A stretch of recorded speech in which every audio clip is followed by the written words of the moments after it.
দর্শক, প্রবাসীদের রেমিটেন্সে দেশের অর্থনীতি সচল থাকে। বলা হয় প্রবাসী জনগোষ্ঠীর মধ্যে দেশের সবচেয়ে মেধাবী, সবচেয়ে শিক্ষিত এবং সবচেয়ে অর্থশালী বিপুল সংখ্যক মানুষ আছেন যারা রেমিটেন্সের চেয়েও গভীরতর অবদান রাখতে পারেন। সেই সব স্বপ্নবাজ মানুষদের কথা বলবো আরটিভির নিয়মিত আয়োজন প্রবাসে পরবাসে। আপনাদের সঙ্গে আছে আমি মাসুক সিদ্দিক এবং আজকে আমাদের স্টুডিওতে উপস্থিত রয়েছেন গ্রিক বাংলা প্রেস ক্লাবের সাধারণ সম্পাদক প্রদীপ কুমার সরকার। প্রদীপ দা, স্বাগতম আপনাকে। আমাকে আমন্ত্রণ জানানোর জন্য আপনাদেরকেও ধন্যবাদ। একদম শুরুতেই যদি আসি যে এবারে বাংলাদেশের সফর কবে আসলেন? আমি জানুয়ারির 10 তারিখে এসেছি। সফর বলতে কি, আমরা যারা প্রবাসে থাকি ওইখানে তো বলতে গেলে একদমই একাকিত্ব জীবন। আর দেশে আসার পরে নিজের পরিবার, আত্মীয় স্বজনের বাড়িতে যাওয়া, বোনের বাড়িতে যাওয়া কিংবা অন্য জায়গায় ঘুরতে যাওয়া, বিভিন্ন দর্শনীয় স্থানে ঘুরতে যাওয়া, বন্ধুদের সাথে আড্ডা, চায়ের কাপে মিলে সময়ের পর সময় পার করা, এর থেকে ভালো সময় আমার মনে হচ্ছে যে আমরা যে 1 বছর হোক 2 বছর হোক যে একাকিত্ব জীবনটা আমরা কাটাই, তো সেই ক্ষেত্রে দেশে আসলে কিন্তু ওই কষ্টটা একদমই ভুলে যাই। একটু আপনার কর্মজীবন সম্পর্কে শুনি, যে গ্রিসে কি করছেন? গ্রিসে আমি একটা ট্রাভেল এজেন্সিতে আছি। ওইখানে বলতে গেলে জব শুরু। আচ্ছা। আর তারপরে হচ্ছে বিভিন্ন সময় আমরা যে সামার সিজন বলি, আমাদের রেস্টুরেন্ট খাতে প্রচুর বাংলাদেশিদের চাহিদা আছে। তো আমি একটা রেস্টুরেন্টের, একটা 5 স্টার রেস্টুরেন্টে অ্যাসিস্ট্যান্ট শেফ হিসাবে আছি, গ্রিল সাইডে, ওইখানেই জব করি। কর্মজীবনে আপনি সংবাদ মাধ্যমের সাথেও জড়িত, যে বিষয়টা আসলে খুবই সুন্দর এবং এটা সমাজের একজন সচেতন নাগরিকের কাজ যেটা আপনি করছেন। সাংবাদিকতার জায়গা থেকে আপনার কাজটাকে কেমন উপভোগ করছেন?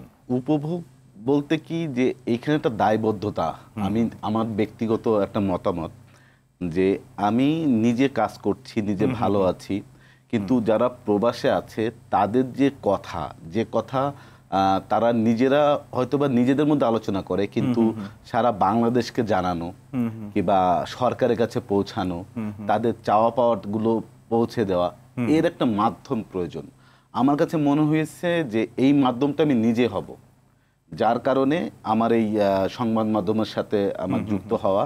আমি মনে করি যে তাদের যে সুখ দুঃখের গল্প যে আমি তুলে ধরতে পারছি এবং তাদের কথাগুলো আমি সারা বাংলাদেশ, সারা পৃথিবীতে আমি ছড়িয়ে দিতে পারছি আমি আমার কর্মস্থলের মাধ্যমে, তো সেই ক্ষেত্রে যেটা আত্মতৃপ্তি, যেটা ভালো লাগা, সেটা আমার মনে হচ্ছে যে এর থেকে আমি অন্য কোথাও গেলে যে আমি ভালো কিছু করতে পারতাম তা না।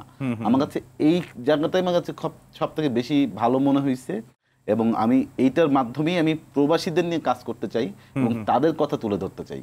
একটু যদি গ্রিস প্রসঙ্গে আসি, গ্রিস দেশটা আসলে শিল্প সংস্কৃতিতে সমৃদ্ধ একটা দেশ এবং এই সমৃদ্ধতার পেছনে আসলে রয়েছে প্রায় 1000 বছরের ইতিহাস। একটু শুনি আপনার মুখে গ্রিস কেমন। গ্রিস আসলে আমরা তো সবাই জানি যে সভ্যতা সূতিকা ঘর।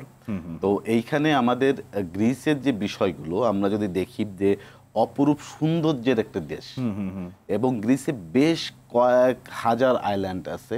তার ভিতর মানে আমরা যেটা দ্বীপ বলি, তো তার মধ্যে হচ্ছে কয়েকটা মানে প্রায় 1 থেকে 100-র বেশি আইল্যান্ডে আপনার মানুষ বসবাস করে এবং পর্যটন ক্ষেত্রে কিন্তু গ্রিস খুবই আকর্ষণীয় একটা জায়গা। এবং গ্রিসের যে জনসংখ্যা গত বছর কিন্তু তার থেকেও প্রায় 10 লক্ষ মানুষ বেশি এসেছিল। এবং ধারণা করছে গ্রিস সরকার যে এই বছর তার থেকেও বেশি আশা করতেছে যে পর্যটন আসবে। তবে কিছুদিন আগে কিন্তু স্যান্তোরিনি যে আইল্যান্ডটা সবাই চেনে, যে সাদা দ্বীপের যে একটা সৌন্দর্যের একটা জায়গা, তো এই স্যান্তোরিনি আইল্যান্ডে কিন্তু কয়েকদিন আগে বেশ কয়েকটা ভূমিকম্প হয়েছে। প্রায় একদিনে প্রায় অনেকগুলো ছোট ছোট অনেকগুলো ভূমিকম্প হয়েছে। ক্ষয়ক্ষতি খুব একটা হয় নাই, তবে সরকার খুব দ্রুত পদক্ষেপ নিয়েছিল, লোকজন সরিয়ে নিয়েছে, এখন আশঙ্কা মুক্ত এবং এখন ওইখানে কোনো ভয় নেই এবং নিরাপদে তারা যেতে পারবে। তবে এই দ্বীপগুলো নিয়ে কিন্তু বাংলাদেশিদের কিন্তু প্রচুর চাহিদা আছে, বিশেষ করে কাজের যে জায়গাগুলো এবং রেস্টুরেন্ট খাতে কিন্তু বাংলাদেশিদের প্রচুর চাহিদা এবং ওইখানে কিন্তু বাংলাদেশিদের এতটা তারা পছন্দ করে, তাদের কিন্তু একটা নাম বলে যে গ্রিক ভাষায় কালোপেদি, মানে ভালো মানুষ। কালোপেদি কালো কালো পেলি, পেলি। আচ্ছা। গ্রিক ভাষায় এটা বলে। আচ্ছা। তার মানে হচ্ছে তারা খুবই ভালো মানুষ এবং আচ্ছা, আচ্ছা। তাদের মানে ক্রাইম নাই, কারোর সাথে কোনো গ্যাঞ্জাম ফ্যাসাদ নাই এবং খুবই সাদামাটা কাজ করবে, নিজের বাসায় থাকবে কিংবা বন্ধু বান্ধবের সাথে আড্ডা দিবে, এইটুকুই। তার মানে আপনি বলতে চাচ্ছেন যে ইমেজটা বাঙালিদের খুবই সুন্দর। গ্রিসে অনেক সুন্দর, অনেক সুন্দর image। গ্রিসে ইমেজ বাংলাদেশিদের অনেক সুন্দর এবং এটার পিছনে কিন্তু একটা কারণ আমার মনে হচ্ছে যে আপনারা যারা দীর্ঘদিন থেকে আছেন, আপনাদের আচরণ দিয়েই তো আসলে তার পরবর্তী প্রজন্মকে আসলে মূল্যায়ন করা হয়। সেই জায়গা থেকে আসলে আপনারা যারা অনেক দিন থেকে আছেন তাদের কি কোনো প্রভাব রয়েছে, আপনার কি মনে হয়? দেখেন, আমি যেমন প্রায় 8 বছর আছি, কিন্তু গ্রিসের ভাষায় যদি আমরা বলি, গ্রিসের ভাষা না, মানে বাংলাদেশিদের মতে আমি এখনো নতুন ওইখানে। আচ্ছা, আমি এখনো নতুন, কিন্তু পুরাতন আমরা যারা 20 বছর 22 বছর ধরে আছে, তারা কিন্তু মোটামুটি নতুন যারা আমরা যাচ্ছি তাদেরকে হেল্প করা, তারপর দেখা যাবে যে ওইখানে যারা অবৈধভাবে গেছে তাদেরকে বৈধতাকরণের বিষয়ে পরামর্শ দেওয়া, কোন উকিলের কাছে গেলে ভালো হবে এইগুলো করা। এটা কিন্তু খুবই, এবং গ্রিসে কিন্তু যারা বাংলাদেশি আছে সবাই কিন্তু হেল্পফুল, সবাই সবাইকে সাহায্য করার চেষ্টা করে এবং সেই ক্ষেত্রে কিন্তু বাংলাদেশিদের যারা পুরাতন আছে কিংবা যারা ব্যবসায়ী আছে তারা কিন্তু খুবই সাহায্য করে থাকে এই বিষয়গুলোতে। এটা আসলে দারুণ একটা বিষয়। কিন্তু একটা বিষয় রয়েছে গ্রিসের ব্যাপারে আমাদের জানা, সেটা হচ্ছে গ্রিসে বাংলাদেশি অভিবাসীদের জন্য বৈধতা এবং ডকুমেন্টেশন সম্পর্কিত সমস্যা সমাধানের জন্য সরকারের অনেকগুলো পদক্ষেপ থাকে। সেই পদক্ষেপগুলো আসলে কিভাবে নেওয়া উচিত বলে আপনি মনে করেন? আচ্ছা, তার আগে আমি আরেকটু বলে রাখি, সেটা হচ্ছে কি যে গ্রিসে কিন্তু বেশ কয়েক বছর আগে একটা চুক্তি হয়েছিল যে প্রতি বছর 4000 করে লোক নেবে বাংলাদেশ থেকে কৃষি খাতে। আচ্ছা, প্রথম চুক্তিটা তো কৃষি খাত, 4000 প্রতি বছর, সংখ্যায় বেশ বড়। হ্যাঁ, সংখ্যায় বেশ বড়। কিন্তু তার আগে কিন্তু গ্রিসে যারা অবৈধ ছিল, যাদের মানে বৈধ কাগজপত্র ছিল না, তারা কিন্তু প্রায় 10,000-এর বেশি প্রথম গ্রিসে কিন্তু বাংলাদেশিদের বৈধতা দিচ্ছে। 5 থেকে পরে কিন্তু ইন্ডিয়ার যে ভিসার যে সমস্যা, ইন্ডিয়া যেতে হতো, বা যেমন গ্রিসের এম্বাসি কিন্তু বাংলাদেশে নেই, জি, তো সেই ক্ষেত্রে কোনো কাউন্সিলর শাখাও নেই, ভিসা সেন্টারও নেই। আচ্ছা, এবং আপনার ভিসা নিতে হলে আপনাকে অবশ্যই দ্বিতীয় কোনো দেশ থেকে নিতে হবে, সেটা ইন্ডিয়া হোক, সেটা পাকিস্তান হোক, সেটা শ্রীলঙ্কা হোক। কিন্তু বাংলাদেশি যারা আছে তারা কিন্তু কাছের যে দেশটা ইন্ডিয়াতেই যাওয়ার বেশি স্বাচ্ছন্দ্য বোধ এবং সহজ মনে করে। কিন্তু এই ভিসা বন্ধ হওয়ার পরে কিন্তু এটা হচ্ছে না। আচ্ছা, যার কারণে এই যে 4000 করে লোক নিচ্ছে কিংবা 4000 করে লোকের যে একটা প্রসেস চলতেছে, কিংবা যারা ওইখান থেকে মালিকানা যে একটা পেপারস প্রথমে লাগে ভিসা নেওয়ার জন্য, সেটাও বের করতেছে, কিন্তু এই প্রসেসিং এর জন্য কিন্তু কাজটা মোটামুটি থমকে আছে। আচ্ছা, যে 4000 করে কিন্তু লোক যাইতে পারছে না, খুব কম সংখ্যক যাচ্ছে। আচ্ছা, তবে আমার কাছে মনে হয়, এবং বাংলাদেশি যারা আছে ওইখানে কিংবা এখানকার যারা আছে, তারা মনে করে যে গ্রিসের যদি একটা এম্বাসি কিংবা কনসুলার শাখা এবং কিংবা আপনার ভিসা সেন্টার যদি বাংলাদেশে থাকতো, তাহলে এই কাজটা খুব দ্রুততার সাথে সফলতার মুখ দেখতো। সেই ক্ষেত্রে কিন্তু 4000 যেটা বলছেন, সেই 4000 করে কিন্তু লোক যেতে পারতো। হ্যাঁ, বাংলাদেশে গ্রিসের কোনো দূতাবাস নেই। লাইনটা খুব ছোট, কিন্তু এর পিছনের সমস্যাগুলো কিন্তু বেশ জটিল। মানুষ চাইলেই সরাসরি গ্রিসের সাথে বাংলাদেশের মানুষরা যোগাযোগ করতে পারছে না। এই যে নেই, বাংলাদেশে এখনো হচ্ছে না কেন? আপনারা যেহেতু সংবাদ মাধ্যমের সাথে জড়িত আছেন, আপনাদের কাছ থেকে কোনো ইনিশিয়েটিভ নেওয়া হয়নি বা এটা নিয়ে লেখালেখি বা আপনাদের জায়গা থেকে কলমের শক্তি ব্যবহার করে সেটার ব্যাপারে কথা বলা হয়নি? আমরা প্রত্যেকেই কিন্তু আমাদের জায়গা থেকে অনেক নিউজ করেছি এই বিষয়টা। জি, কিন্তু সর্বশেষ আমরা কিন্তু গ্রিসের যে মন্ত্রণালয় আছে তাদের সাথে আমরা কিন্তু সরাসরি কথা বলতে পারছি না। আমরা দূতাবাস থেকে যে ইনফরমেশনগুলো পাচ্ছি, সেখান থেকে আমরা যেটা আমরা জানতে পারি যে গ্রিসে যদি আপনার রাজনীতির যে বিষয়গুলো আছে, সেই ক্ষেত্রে বাংলাদেশের সাথে গ্রিসের যদি সম্পর্ক আরো ভালো হয়, ভালো কিন্তু হচ্ছে, দিন বাই দিন কিন্তু আপনার ডেভেলপ হচ্ছে। কিন্তু ওইখানে দেখেন যে যদি ডেভেলপ না হতো, আমাদের কিন্তু যে 4000 করে লোক নিবে, এটা কিন্তু আমাদের প্রথম বাংলাদেশ পাইছে, তারপরে অন্যান্য বেশ কয়েকটা দেশের সাথে চুক্তি হয়েছে, কিন্তু প্রথম কিন্তু বাংলাদেশের সাথে এই চুক্তিটা প্রথম হয়েছে গ্রিসের, যে এইভাবে ভিসা দিয়ে লোক নেবে। এটা কিন্তু আমাদের বাংলাদেশিদের জন্য একটা অনেক বড় সফলতা আমি মনে করি, সফলতা এবং অনেকখানি সম্ভাবনাও লুকিয়ে আছে। হ্যাঁ, কূটনৈতিক যে বিষয়গুলো সেটা কিন্তু বেশ জোরদার। এবং তারা মনে করে যে কূটনৈতিক এবং ব্যবসা বাণিজ্য যদি প্রসার করা যায়, বাংলাদেশের সাথে গ্রিসের যদি ব্যবসা বাণিজ্য প্রসার করা যায়, তাহলে দ্রুততার সাথে আপনার গ্রিসে একটা এম্বাসি, গ্রিসের এম্বাসি বাংলাদেশে হওয়া সম্ভাবনা আছে। কিন্তু তাছাড়া কতটুক বাংলাদেশ সরকার এবং গ্রিস সরকারের সাথে কতটুক তারা আবেদন করতে পারছে কিংবা তাদেরকে কনভিন্স করতে পারছে, এটা একমাত্র দুই সরকারই বলতে পারবে। এই বিষয় কিন্তু অভ্যন্তরীণ বিষয়, এগুলো আমাদের মিডিয়ার সাথে প্রকাশ করবে না যতক্ষণ পর্যন্ত ওইটা চুক্তিবদ্ধ না হচ্ছে কিংবা কোনো কাজে না আসতেছে। একদমই, হ্যাঁ। আপনার কাছে এবারে যে বিষয়টা জানতে চাইবো যে গ্রিসে বাংলাদেশি অভিবাসীদের ব্যাপারে তাদের জন্য আসলে গ্রিস সরকারের বা বাংলাদেশি সরকারের সহযোগিতার হাতটা কেমন? সহযোগিতা দেখেন, গ্রিক সরকার কিন্তু বাংলাদেশিদের সহযোগিতা করছে না তা না, করছে। কিন্তু তারা যারা এই যে প্রতি বছর 4000 করে লোক নিয়ে যাওয়া, এটাও তো আসলে একটা প্রকার। গত 2 বছর আগে, 2 বছর এবং গত বছরের মধ্যে 10,000-এর উপরে লোক বৈধতা পেয়েছে। এটা কিন্তু বিশাল একটা ব্যাপার। জি, এটা অনেক বিশাল একটা ব্যাপার, যেটা শুধু বাংলাদেশিরা এটা করতে পারছে এই আইনের মাধ্যমে। এবং সেইখানে বাংলাদেশিদের বাংলাদেশ যে সরকার, সেই সরকার কিভাবে সাহায্য করতে পারে দেখেন। সাহায্যটা বলতে কি, তারা গ্রিসের সাথে যদি সম্পর্কটা বিল্ড আপ করে, তারা যদি গ্রিসের সাথে চুক্তিবদ্ধ ব্যবসা বাণিজ্য ভালো করে, তাহলে এমনিতেই কিন্তু আমাদের উন্নয়ন চলে আসবে। যদি এই কাজগুলো চলতে থাকে, আপনার এম্বাসি হচ্ছে, এম্বাসি হইলে পরে আমরা সরাসরি লোক নিতে পারছে, আমাদের রেমিটেন্স বাড়তেছে, আমাদের সম্মান বাড়তেছে সব দিকেই।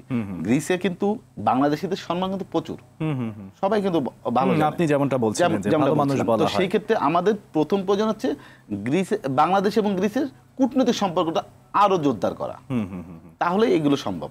আচ্ছা, কূটনৈতিক সম্পর্কের পাশাপাশি আসলে বন্ধুত্বপূর্ণ সম্পর্কের ক্ষেত্রে যে বিষয়গুলো গুরুত্বপূর্ণ হয়ে ওঠে, যেমন আমি যদি আপনার সাথে বন্ধুত্ব করতে চাই, আমি সরাসরি আপনার অফিসে অথবা আপনার বাসায় চলে যাব, একটা নির্দিষ্ট জায়গা থাকবে। কিন্তু গ্রিসের সাথে আসলে দূতাবাসের যে একটা গ্যাপ, এই গ্যাপটার কারণে কি বন্ধুত্ব কিছুটা বিঘ্নিত হচ্ছে বলে আপনি মনে করেন না? না, দেখেন, বিঘ্নিত তো অবশ্যই হচ্ছে। যদি দূতাবাস থাকতো, আপনার দূতাবাসের সাথে সরাসরি যোগাযোগ করতে পারতো। কিন্তু তাছাড়াও কিন্তু গ্রিসের যে চুক্তিটা হয়েছে, সেটা কিন্তু গ্রিসের সরকারের মন্ত্রী এসেছে, এইখানকার পলিটিক্যাল মন্ত্রী যারা ছিলেন তারা চুক্তিবদ্ধ করেছে। তো সেই ক্ষেত্রে আপনার যদি এম্বাসি হওয়াটা খুবই জরুরি, কিন্তু বাংলাদেশ সরকার চাইলেই কিন্তু গ্রিসের এম্বাসি এখানে আনতে পারছে না, যদি গ্রিক সরকার না চায়। তো গ্রিক সরকার যদি এম্বাসি এখানে দেয়, তো তার জন্য বাংলাদেশ সরকারকে গ্রিসের কাছে যাইতে হবে, কিংবা তার সাথে কথা বলতে হবে, তাকে কনভিন্স করতে হবে। ব্যবসা বাণিজ্য, আমি যতটুকু জানি যে ব্যবসা বাণিজ্য প্রসার হলে এম্বাসি এমনিতেই তারা দিয়ে দিবে। আচ্ছা, আবারও আপনার সাংবাদিকতা এবং আপনার সামাজিক কর্মকাণ্ডে ফিরে আসি। গ্রিসে আসলে সাংবাদিকতার যে প্রসারটা, আপনি সহ আরও বেশ কিছু মানুষ কাজ করছেন, এবং আমি যতদূর জানি যে সেটার সংখ্যা খুবই কম, 8 থেকে 10 জন, এর বেশি হবে না। তো এই যে আপনারা অল্প সংখ্যক মানুষ সাংবাদিকতা করছেন গ্রিসে, সাংবাদিকতায় আসলে সুবিধা এবং অসুবিধাগুলো কি বস্তুনিষ্ঠ সংবাদ প্রকাশের ক্ষেত্রে? আচ্ছা, দেখেন, 2018-র পর থেকে কিন্তু গ্রিসে স্থানীয় সাংবাদিকতা বলতে গেলে শুরু হয়। তার আগে কয়েকজন লেখালেখি করতো, তারা এখন লেখালেখি করে না। আচ্ছা, কিন্তু আমরা যাওয়ার পরে আমি গেলাম, তারপরে বেশ কয়েকজন আরো অ্যাড হলো, তারা সাংবাদিকতা শুরু করলো। আগে কিন্তু গ্রিসে বাংলাদেশিরা একটা প্রোগ্রাম করলে সেই ফ্রান্স, ইটালি এইসব জায়গা থেকে সাংবাদিক এইখানে তাদেরকে আমন্ত্রণ করে নিয়ে আসতো। আচ্ছা, তারপরে একটা নিউজ তারা প্রচার করতে পারতো। কিন্তু এইখানে কিন্তু গ্রিসের কিন্তু একটা ভালো দিক যে আমরা স্থানীয় যারা ওইখানে কাজ করছি, তারা কিন্তু সংবাদগুলো প্রচার করছি। আর বস্তুনিষ্ঠ সংবাদ বলতে কি, দেখেন, আমরা যারা সাংবাদিকতাকে পেশা হিসাবে দেখছি না, আমরা বলতে গেলেই আমাদের দায়বদ্ধতা নেশা হিসেবে দেখছি। তো সেই ক্ষেত্রে আমাদের এখানে কিন্তু ওদের কাছ থেকে কোনো চাওয়া পাওয়া নেই। ওদের কাছে চাওয়া পাওয়া এইটা যে ভালোবাসাটা পাই আমরা, এটাই আমাদের প্রয়োজন। আমাদের কিন্তু এর থেকে বেশি চাওয়া পাওয়া নেই। তো আমাদের কথা হচ্ছে যে তাদের যে সাংবাদিকতা, আমাদের যে সাংবাদিকতা এবং তাদের যে নিউজগুলো আমরা প্রচার করছি, তাদের কথাগুলো আমরা তুলে ধরতে পারছি এবং কোনো প্রতিবন্ধকতা নেই। আচ্ছা। এখন পর্যন্ত আমরা ওইখানে দেখেন, ওইখানে কোনো ক্রাইম হচ্ছে না, ওইখানে কারো বিরুদ্ধে আমার লিখতে হচ্ছে না, আচ্ছা। ওইখানে কেউ দুর্নীতি নিয়ে আমার কথা বলতে হচ্ছে না। তাহলে আমাদের প্রতিবন্ধকতা কোত্থেকে আসবে? আচ্ছা প্রদীপ দা, আরো অনেক গল্প করব, কিন্তু এ পর্যায়ে একটি বিরতি নিতে চাই। প্রিয় দর্শক, নিয়ে নিচ্ছি ছোট্ট একটি বিরতি, সাথেই থাকুন, ফিরছি একটু পরেই। দর্শক, বিরতির পর ফিরে এলাম। আমাদের আজকের এই আয়োজনে আবারও ফিরে যাচ্ছি আমাদের অতিথির কাছে। দাদা, তা আপনার কাছে জানতে চাই গ্রিসের প্রাকৃতিক পরিবেশ সম্পর্কে, যেহেতু যে পরিবেশ এবং প্রকৃতি আকর্ষণ করছে বাইরের মানুষদেরকে, একটু শুনি কেমন। হ্যাঁ, এইখানে দেখেন বিশেষ করে হচ্ছে গ্রিসের কিছু নিজস্ব ফুড আছে, খাবার আছে। তো এই খাবারের জন্য আসে। আবার যে দ্বীপগুলো আছে, এই দ্বীপগুলো অপরূপ সুন্দর, আচ্ছা, অপরূপ সুন্দর। এবং এই দ্বীপের যে সৌন্দর্যতা এবং দ্বীপের যে আতিথেয়তা, আপনার রেস্টুরেন্টের যে খাবারের মান, তারপরে আপনার হোটেল বলেন, এবং এইখানের যে বিশেষ করে আপনারা দ্বীপে যাচ্ছেন, বেশিরভাগই আমি জানতে পারি যে ইয়ারে না গিয়ে, প্লেনে না গিয়ে তারা কিন্তু নদী পথে যায়, সমুদ্র পথে যায়। বিভিন্ন বড় বড় স্টিমার, বড় বড় জাহাজ দিয়ে তারা এই দ্বীপেগুলো যায়, হয়তো বা একদিন দুই দিন থাকে, ঘুরে ফেরে। এবং আপনি এইটাও জানেন যে গ্রিস যেমন অনেক পুরাতন একটি দেশ, অনেক পুরাতন এবং সভ্যতার দেশ, এবং পুরাকীর্তির কোনো অভাব নেই। প্রত্যেকটা দ্বীপেই কোনো না কোনো নিদর্শন আছে। আমরা সক্রেটিসের কথা বলি, আমরা অ্যারিস্টটলের কথা বলি, আমরা আলেকজান্ডার বোর কথা বলি। হ্যাঁ, এই যে আমরা ইতিহাস, যে আমরা ছোটবেলায় বাংলাদেশ থেকে ইতিহাসগুলো পড়ছি, গ্রিসের ইতিহাসগুলো আমরা পড়ছি, আর সেই দেশে আমরা যাচ্ছি, ওইখানে আমরা থাকতেছি, এই যে ভালো লাগাটা, যেটা আমরা কল্পনা করতাম যে এটা এরকম, এটা এরকম, কয়েকটা ছবি দেখতাম, আর যখন আমি সামনাসামনি যেয়ে দেখছি তখনকার অনুভূতি কিন্তু সম্পূর্ণই আলাদা আলাদা। আর পর্যটক যে গ্রিসে আসবে, গ্রিসে কিন্তু খুব একটা কস্ট না, খরচ টরচ খুব একটা বেশি প্রয়োজন হয় না। খাবারের মানগুলো ভালো, এবং সেই ক্ষেত্রে যারা ভ্রমণ করতে খুব ভালোবাসে তারা কিন্তু গ্রিসটা কিন্তু প্রথম চয়েস হিসেবে নেয়। এবং আমি যতটুকু পর্যটকদের সাথে কথা বলি, মাঝে মাঝে আমাদের কথা বলতে হয়, হ্যাঁ, আমরা জানার চেষ্টা করি, তো তাদের কিন্তু একটা ওই যে বললাম যে তাদের সবকিছু মিলে কিন্তু গ্রিসের একটা পছন্দের প্রথম তালিকায় থাকে। বাহ, এটা খুবই চমৎকার বিষয়। এবং আমাদের বাঙালিদের জন্য আসলে এটা চমৎকার বিষয় যে একটা সময় কিন্তু আলেকজান্ডারই বাংলাদেশ বা এশিয়ার এই সাইডটার প্রতি খুবই আগ্রহ প্রকাশ করেছিলেন, এবং উনি এইদিকে বারবার আসলে এইদিকে কোনো না কোনোভাবে আকর্ষিত হয়েছিলেন। সেই ইতিহাস নিশ্চয়ই অনেকেরই জানা আছে। আজকে আর সে বিষয়ে যাচ্ছি না, আমরা আজকে একটু সাংস্কৃতিক কর্মকাণ্ড নিয়ে শুনবো আপনাদের। যে ইতিহাস যেখানে সমৃদ্ধ, সেখানে সংস্কৃতি অবশ্যই সমৃদ্ধ। গ্রিসে কি কি ধরনের বাঙালি সংস্কৃতি আপনারা চর্চা করছেন, বা কি কি অনুষ্ঠান হচ্ছে কি কি সিজনে? আচ্ছা, আমাদের জাতীয় যে প্রোগ্রামগুলো, বিশেষ করে অ্যাম্বাসি এবং অন্যান্য আমাদের দোয়েল সংস্কৃতি একাডেমি আছে একটা, এরা কিন্তু প্রচুর, মোটামুটি কোনো প্রোগ্রাম হলে কিন্তু তাদের একটা টিম যে সাংস্কৃতিক অনুষ্ঠানটা সেগুলো হয়।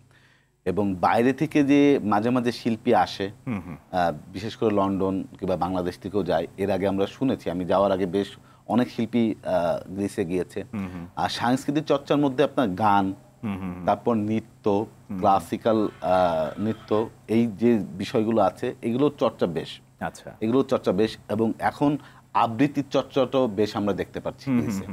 আর বিশেষ করে ওইখানে যে পরিবারগুলো আছে, যে সেকেন্ড জেনারেশন যারা আছে, তারা বাংলাদেশিদের যে কালচার, যে সংস্কৃতি, এইটা চর্চাতে বেশ আগ্রহী, বেশ আগ্রহী। এবং তারা বেশ বিভিন্ন সময় আমরা দেখছি যে তারা নিজেরা নাচ তুলছে বা গান তুলছে, ওইখানে কেউ শিখাচ্ছে। এবং যে তবলা বাজাইতে পারছে তার কাছে যদি আপনি প্রকাশ করেন এবং তার দুজনের সময় যদি ঠিক থাকে, তাহলে সে আপনাকে অবশ্যই শিখাবে। বাহ, দারুণ। আসলে এই সংস্কৃতি চর্চা করা এবং সেটার ধারক বাহক হয়ে সামনের দিকে এগিয়ে নিয়ে যাওয়াটা আমাদের সকলেরই দায়িত্ব। গ্রিসের প্রাকৃতিক পরিবেশ বলছিলেন খুবই সুন্দর, সেখানে পর্যটকরা যাচ্ছে এবং খুব অল্প টাকায় ঘোরাঘুরি করেও আসছে নিজেদের চাহিদা অনুযায়ী। যদি গ্রিসে কেউ পড়াশোনা করতে যেতে চায়, তাদের আসলে কি ধরনের প্রস্তুতি রাখা উচিত? দেখেন, ওইখানে কিন্তু আমাদের গ্রিসে কিন্তু ম্যাক্সিমাম সময় আমরা যেটা দেখতে পাই, আমি কয়েকজন স্টুডেন্টের সাথে আমি কথা বলেছি, তারা কিন্তু ওই স্কলারশিপের যে সম্পূর্ণ যদি পেয়ে যায়, তাহলে তো আমরা যে বাংলা একটা প্রবাদ বলি সোনায় সোহাগা, একদম। আর তাছাড়া তারা কিন্তু ওইখানে পার্ট টাইম জব করতে পারছে। আচ্ছা। এবং পার্ট টাইম জব ওইখানে পড়ালেখাটা শেষ করে ওইখানে যদি তারা অ্যাপ্লাই করে তাহলে ওইখানেও তারা জব করতে পারছে। আচ্ছা। আর গ্রিসের পড়ালেখাটার মানও আমাদের ইউরোপের মধ্যে বেশ ভালো এবং বেশ কয়েকটা নামি দামি ইউনিভার্সিটি আছে। আর বিশেষ করে এইটা যারা গ্রিসে আপনার স্টুডেন্ট বিষয় নিয়ে যারা যেতে চায়, যারা পড়ালেখা করতে চায়, তাদেরকে আমি বলবো যে তারা যেন অবশ্যই সবসময় খোঁজ খবর রাখে, বিশেষ করে নেট দুনিয়া খোঁজ খবর রাখে। তাহলে হয়তোবা তারা অ্যাপ্লাই করলে, অ্যাকসেপ্ট করলে আপনার ভিসা তারা পেয়ে যেতে। আচ্ছা। আর আমি বলবো যে দালালদের থেকে একটু দূরে থাকা, কারণ এখানে খরচটা কিন্তু খুব কম। গ্রিসে যাইতে কিন্তু খরচ কিন্তু খুব কম, কিন্তু যদি মাধ্যম চলে আসে তাহলে কিন্তু মাধ্যম হয় তাহলে আর এত চিন্তা থাকে না। তাহলে এত চিন্তা নাই, কিন্তু মাধ্যম যদি মাঝখানে 2-4 জন মাধ্যম হয়ে যায় তাহলে কিন্তু কস্ট অনেক বেড়ে যায়, যেটা আসলে সাধারণত স্টুডেন্টদের জন্য খুবই চাপ হয়ে যাবে। একদমই। পড়াশোনা শেষ করার পরে যেটা হয় যে পড়াশোনা আমরা যে দেশে করছি সে দেশে স্থায়ীভাবে থেকে যাওয়ার যে পরিকল্পনা সেটা আমরা নেই, কিন্তু গ্রিসের ক্ষেত্রে দেখা যাচ্ছে যে স্থায়ীভাবে থাকতে চাইলে সেখানে মিনিমাম 10 বছর অপেক্ষা করতে হচ্ছে, তারপরে অ্যাপ্লাই করা যাচ্ছে। তারও কত বছর পর আসলে স্থায়ী হওয়া যাবে এ ব্যাপারে কোনো নিশ্চয়তা পাওয়া যাচ্ছে না, নাকি যাচ্ছে? নিশ্চয়তার কথা আসলে বলাটা কঠিন, কারণ ইউরোপের অন্যান্য দেশে যে নাগরিকত্ব পাওয়ার যে সুযোগ সুবিধাটা খুবই অনেকটাই সহজ আছে। আচ্ছা। কিন্তু গ্রিসের ব্যাপারে এটা খুবই একটু কঠিন মনে হয় আমাদের কাছে। আমরা যারা পুরাতন যে মানুষগুলো আছে, যারা 25 বছর 30 বছর, তারা কিন্তু অনেকেই নাগরিকত্ব পায়নি। আচ্ছা। এখন হাতে গোনা কয়েকজন পেয়েছে, আমি তাদেরকে চিনি। তারা পাসপোর্ট পেয়েছে, তাদের পরিবার পাসপোর্ট পেয়েছে, তারা ওইখানকার যে আত্মতিতা মানে ন্যাশনাল আইডি যেটা বলে সেটা পেয়েছে। তো সেই ক্ষেত্রে পাসপোর্ট পাওয়ার ক্ষেত্রে অনেকগুলো পরীক্ষা দিতে হয়, অনেক পড়ালেখা করতে হয়। এখন দেখা যাবে একটা মানুষ খুব অল্প পড়ালেখা করে বাংলাদেশ থেকে গেছে, ওইখানে যায় সে অনেক বছর আছে, সে নিজেকে তার জীবন পরিবর্তন করছে, কিন্তু পাসপোর্ট নিতে গেলে তাকে আরো স্ট্রাগল করতে হয়। আচ্ছা। যেটা অন্য দেশে কিন্তু এতটা কঠিন আইন না। এটা আগে সহজ করেছিল, কিন্তু ওই আইনটা পরিবর্তন করার কারণে এই জটিলতার সৃষ্টি হয়েছে। আচ্ছা। আপনি বলছিলেন যে সংস্কৃতি, ভাষা সবকিছুই আসলে ধাপে ধাপে পরীক্ষার মাধ্যমে সেখানে স্থায়ীভাবে থাকার যে বিষয়টা সেটা নিশ্চিত হচ্ছে। এর মধ্যে কি কি আসছে আসলে? ভাষা, সংস্কৃতি, আর কি আসছে? না, ভাষা বলতে কি, আপনাকে অবশ্যই যখন আপনি একটা দেশের নাগরিকত্ব নেবেন তখন কিন্তু সেই দেশের ভাষা আপনাকে জানতে হবে। হ্যাঁ। সেটা আপনার লিখতে হবে এবং পড়তে হবে। আচ্ছা। আপনাকে হ্যান্ডরাইটিং পরীক্ষা দিতে হবে। এরকম অনেকগুলো ধাপ আছে। আর এই ধাপগুলো পার করে একটা পাসপোর্ট পাওয়া মানে বলতে গেলে সোনার হরিণ পাওয়ার মতো। কারণ যেহেতু সব দিক থেকেই সিকিউরড, সেহেতু এটা তো আসলে বিষয়। আপনার কাজের জায়গাটাতে আসি। আমরা যতদূর আপনাকে জেনেছি যে আপনি খুবই স্বাধীন মনের মানুষ এবং স্বাধীন চেতা মানুষ।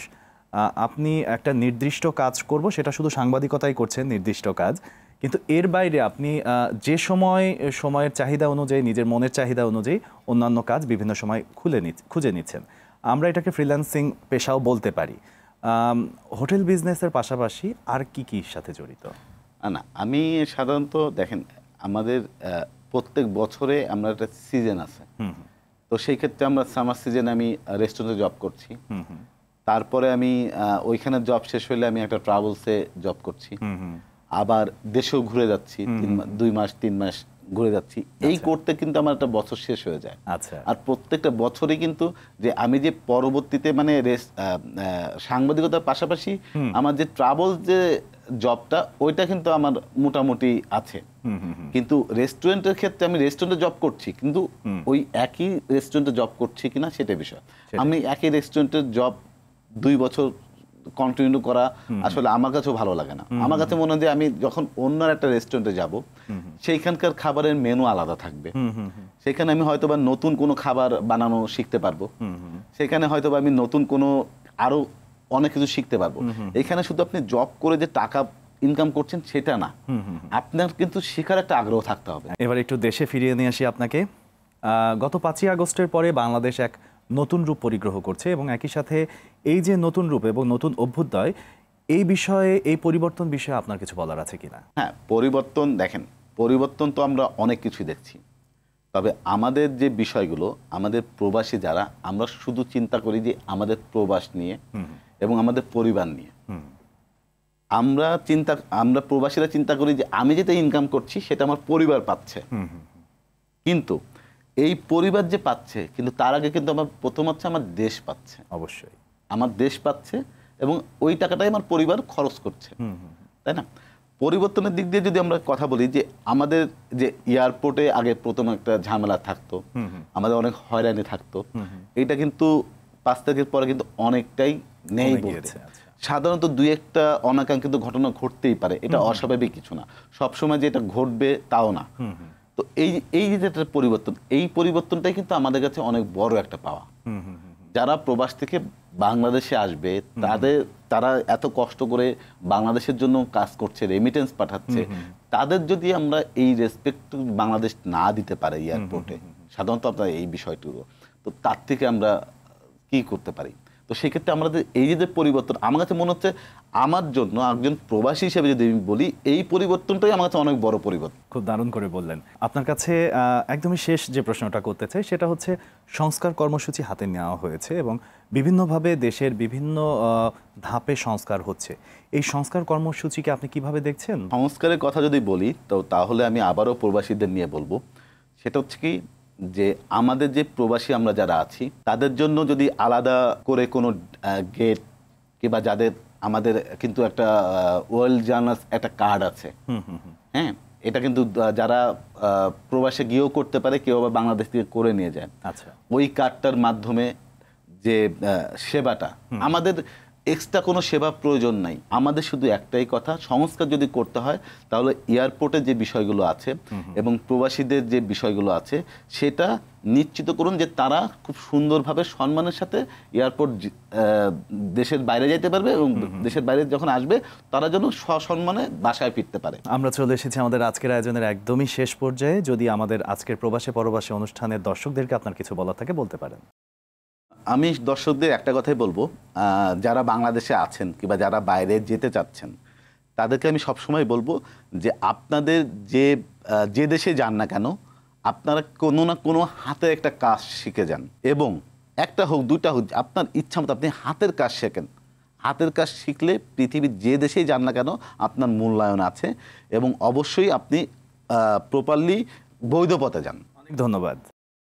প্রিয় দর্শক, সময়ের সাথে সাথে গ্রিসে বাংলাদেশি শ্রমিকদের চাহিদা বেড়েই চলেছে।